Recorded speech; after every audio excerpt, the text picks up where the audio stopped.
Fuck is that?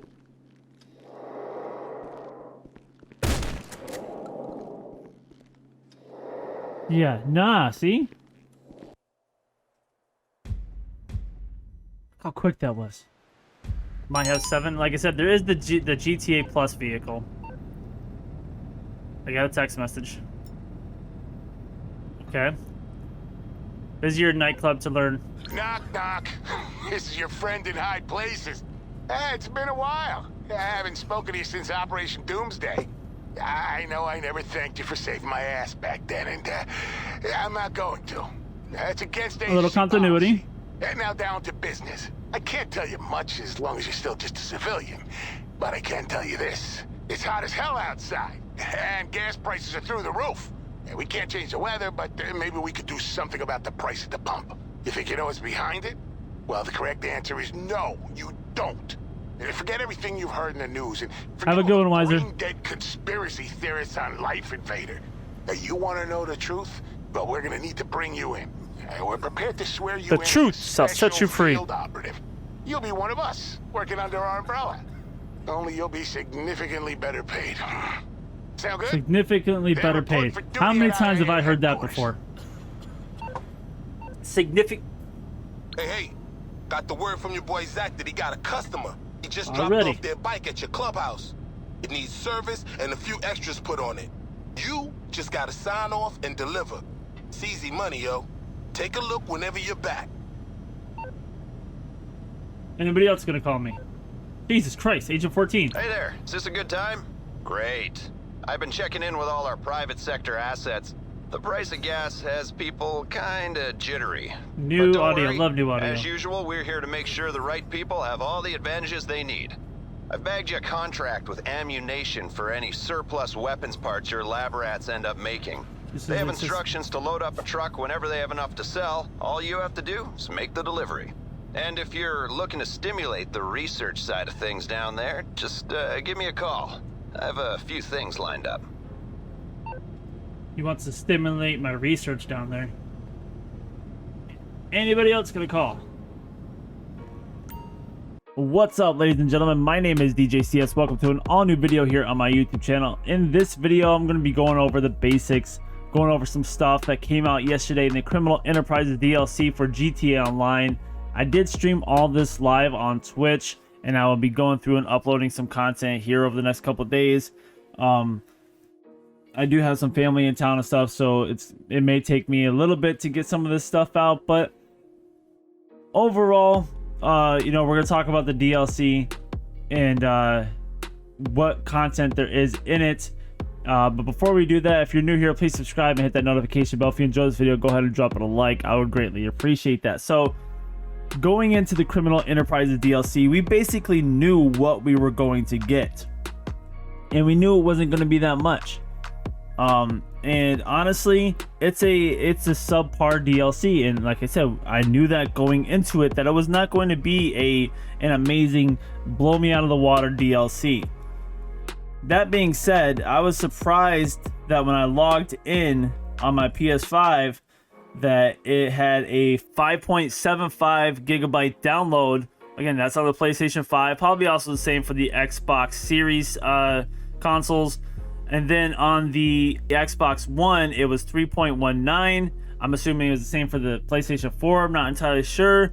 But then I was also hearing that it was 1.9 on PC. I'm not entirely sure on some of those numbers. Those were just some numbers that a viewer of mine, Miro's Edge, gave me for the Xbox and the PC.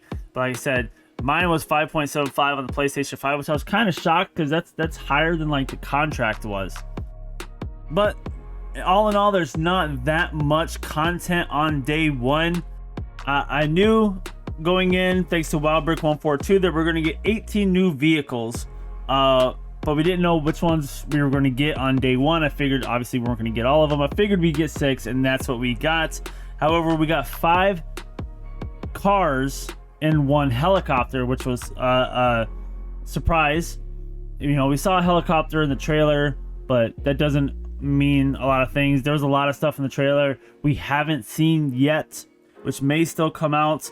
No new Benny's vehicles just yet, so that's going to be part of the drip feed content. And there are house special work vehicles, but they are just vehicles that are already in the game. So like I said, we're gonna go over a lot of this stuff. The best part of this DLC, hands down, is the fact that you can sell in invite-only lobbies now. And I know some people were having issues with the special vehicle contracts, I think it was, but I'm sure that was just a bug. I was dealing with bugs myself. I had an issue where my nightclub wasn't stocking up like it's supposed to. I don't know. I also had an issue where during the paper trail missions, it wasn't purchasing the ammo resupply because it was like the same price every time, and it might actually been taking my money. I don't know, but there's gonna be bugs day one. That's a given. They fixed a lot of stuff, but you know, when Rockstar fixes things, they break things.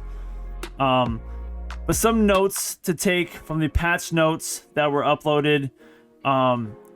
We have, you know, some of the stuff we already know, but we have 2 new source cargo missions have been added for the executive office. A new export mixed goods mission can be launched from executive assistant.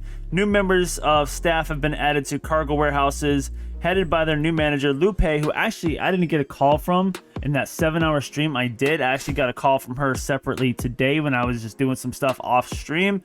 But these can be regularly assigned to source special cargo for each warehouse for $75,000 in GTA money. I haven't done that yet. That's something I will have to look into. Something else I didn't get a chance to do is the 2 nightclub management missions that have been added, and 2 additional new nightclub managements that can be occasionally triggered inside your nightclub. Nightclub owners will now have Johan as a phone contact and can call him to launch the new nightclub goods mission to acquire goods for their basement and check stock level and value. Again, I was having an issue with my nightclub refilling itself, so that's something they need to look into. And nightclub owners can call Tony to launch nightclub management missions, request nightclub limo, and check their current club popularity. For the bunker, we have 2 new resupply missions that have been added. A new ammunition contract is available from the bunker. Deliver any excess weapons parts manufactured at the bunker to earn additional income. This is actually really easy. You will be chased by enemy NPCs, but it's really easy. It's just drive it from here, drop it off there. Sometimes it can be a bit of a distance. Sometimes it can be closer. It varies. Bunker owners can now call Agent 14 to begin bunker research, request transportation, and check their current research level. You can request transportation. That's interesting. I didn't know that. For the biker clubhouse, we have 2 new biker clubhouse contracts. Hit the Roof and Life and Death bikes have been added. I haven't done those yet. I will have to do those and see if I can get that uploaded. A new bar supply can be launched from the clubhouse bar. This will bring in patrons to the clubhouse and provide players with a passive income. I did do this. I didn't see any like stock bar or anything like that let me know how much how many supplies I have at the bar, or how much like popularity or any of that stuff I had. I don't know if that takes a minute to kick in or what it is, but yeah, there was nothing there for that. Owners of the custom bike shop will now regularly get customer bikes dropped off at their clubhouse. This can be modified to the customer's specification and delivered to earn income. Your first delivery will be triple pay, I think it is. So when you get $180,000, don't think it's gonna be like that every time. 6 new vehicles have been added, with several more releasing over the coming months. Like I said, we have 18 overall. But we have the Obey Omnis EGT, the Bravado Greenwood, which is a Imani Tech vehicle, as is the Omnis EGT. The Pegassi Torero XO, we actually already have a Pegassi Torero in the game. A Lampadati Corsita, which I had heard was going to be locked behind the GTA Plus, but it's not. The Benefactor LM87, which looks a lot like a vehicle we already had in the game, but is not. And then the Buckingham Conata, which is the helicopter. It is not weaponized, but I do believe it is faster than the Buzzard, so that's a bonus for it, I guess. One existing vehicle can now be upgraded at House Special Works, the Benefactor Sterling GT. I have not upgraded this vehicle myself yet, but I will, and I will get that video out soon. 6 existing vehicles have had new liveries and modifications added: the Pegasi Zentorno, the Grotti Turismo R, the Ubermax Sentinel, which actually I heard was going to be a Benny's vehicle or a House Special Works vehicle, something like that. So maybe that's something to come down the line.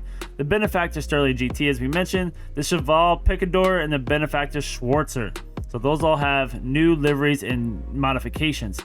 Those might be House Special Works vehicles coming down the line. Don't know yet. One new weapon has been added to GT Online, which is interesting considering the fact they showed 2 in the trailer, is the precision rifle, the bolt action rifle. And I'm hearing it's not that good. I, unfortunately, in the 7 hours I streamed, didn't think to go buy the new weapons. Over 200 new items of clothing have been added for male and female. 2 new hairstyles have also been added for both male and female characters in GTA Online.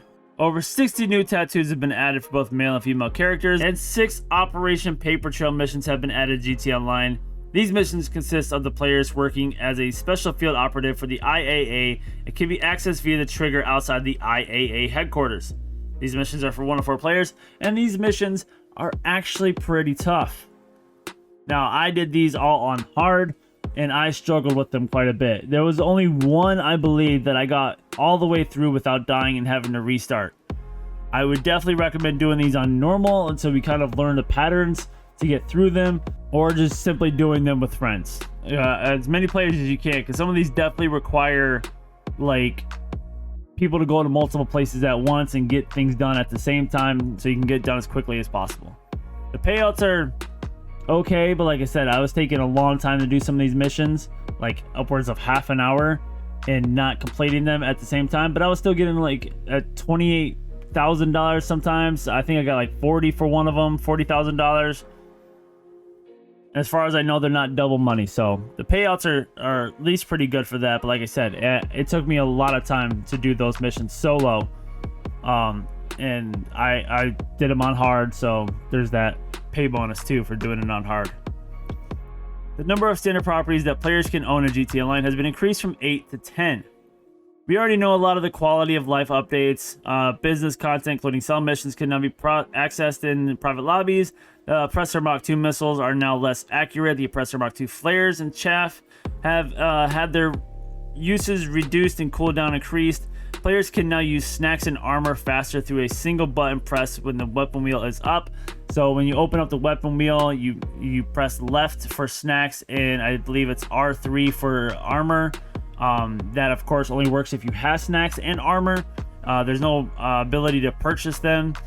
And then also you can only open the weapon wheel when you're not driving, so this doesn't really help you if you're driving, which was an issue I was dealing with quite often doing these paper trail missions, because you're driving a slow vehicle and just getting lit up by enemy forces. Kills and deaths in free mode would no longer affect players' KD ratio. As we know, players can now join different session types without needing to go back to story mode first, which is odd because I was able to join like invite only before without having to go back to story mode. So that's weird that that's something new.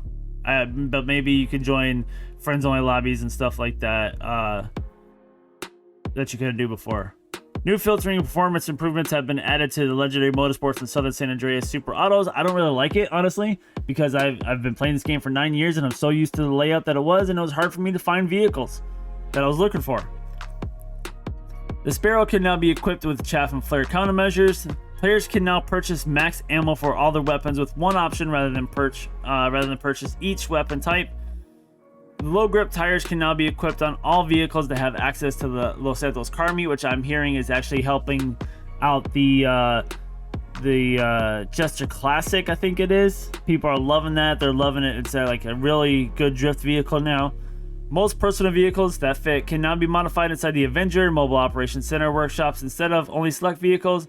The auto shop staff now have much higher chance of successful customer car deliveries, which as I said before, I don't care about because I deliver my own stuff.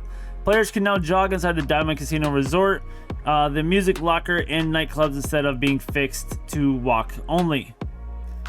From the second playthrough onwards, players can now spend more time scoping Cayo Perico and can be caught more oftentimes before they're kicked off. Security contract deliveries at the agency can now be done in a helicopter or by walking in through the roof entrance. I don't I don't remember having a helipad on top of my agency before, but I do now, so that's pretty cool. Players are no longer required to pay a charge for destroying another player's weaponized personal vehicle. The delivery timer when requesting vehicles via the mechanic has been reduced. It's a lot faster now, which really is just really helpful. The high demand bonus for completing cell missions in public sessions that have rival players has been increased to encourage that public lobby play. If a player fails and quick restarts a mission, their snacks are now restocked to whatever they had in the lobby, which has been super helpful with these paper trail missions. Players can now hang up on several calls from English Dave, Miss Baker, and How. I've been hanging up on English Dave a lot. There's been several economy updates that have been made in this new DLC.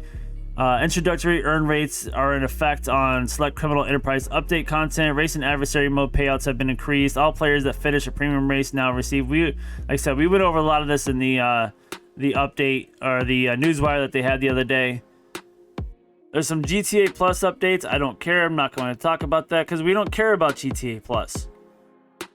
There's a whole bunch of race creator fixes and stuff that you guys can check out. I'll put a link to this site that you guys can go check out for yourself if you want to read, because like I said, there are a ton of fixes that they did for this, for game stability, performance, matchmaking, and networking, for content in general. There's just a shit ton of fixing that they did for properties, for vehicles, miscellaneous fixes, console exclusive fixes for the Xbox One and Series X and S, the PlayStation 5, the PC, console fixes for both the PlayStation 5 and Xbox SS, fixes for Rockstar Editor, fixes for the creator. I will leave a link for that in the description. You guys can go check that out. But like I said, I purchased all the vehicles. I will have videos coming out for those hopefully sometime this week. Like I said, I have family in town, so hopefully I can get those out as quickly as possible.